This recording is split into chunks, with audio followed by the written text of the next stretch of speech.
Section 16.9, Acid-Base Properties of Salt Solutions. Very hard section. I think this is a very hard section, not because of the content, but because you have to understand lots and lots of stuff that we've already done. And going as fast as we're going, I just don't know if that's possible. It's something that you have to sit and study, and more that you know, the more that you can build on. So I'm not trying to discourage you. I would just rather, instead of giving you long lists of things that you'll ignore, to go back to this slide. We've seen this before a long time ago. If you were to have an acid, which we are just calling generically HA, and I take off the proton and give you its conjugate base that we're going to call A negative, that is an anion. Well, an anion is something that can be made out of a salt. Some kind of a salt can have an anion. So if it's HClO4, hydrogen chlorate, that's perchloric acid. Well, what if it's sodium perchlorate? Do you see? I can put a salt in something, and when it dissociates in the water, this suddenly can act like a base. And if it's a base, it can either change the pH, essentially makes the pH higher. If I have something that can make an acid, then I can drive the pH lower. So essentially this section is, if you add salts that are not acids, doesn't start with H, but has an anion in it that is the conjugate of a different acid, then you can play with the pH. The pH can be changed based upon what you add to it.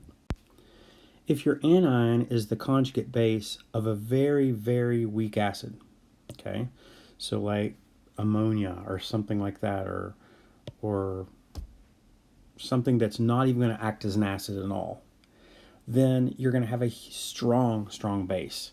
So the weaker the acid, the stronger the conjugate base. The weaker the base, the stronger the conjugate acid. They act in reverse. Remember, if you have a weak base, it's going to have its conjugate as a weak acid.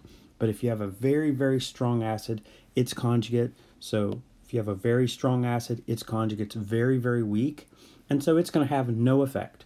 So these would have no effect on pH at all. But if you have a conjugate of weak acids, very weak acids, these are strong bases. And strong bases are going to make lots and lots of OH.